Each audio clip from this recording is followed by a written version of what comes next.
how this new fiscal flexibility will function. So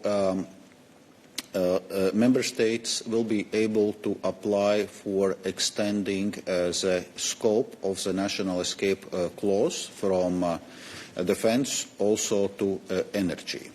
And this energy spending will be capped to 0.3% per year for a period of 2026 to 28, but with a cumulative cap of 0.6% over the 3 years period.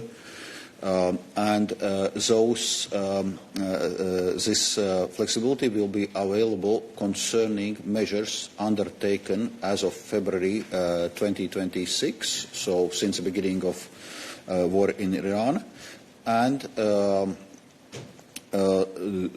it covers measures which helps us a way to reduce our dependency on fossil fuels.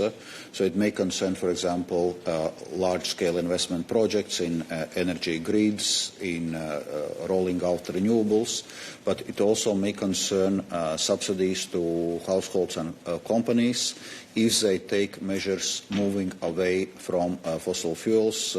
That may include, for example, subsidies for purchasing electrical vehicles, subsidies for changing the heating system at homes from oil and gas to heat pumps, for example, energy efficiency improvements, solar installations, batteries to store electrical energy, these kind of measures.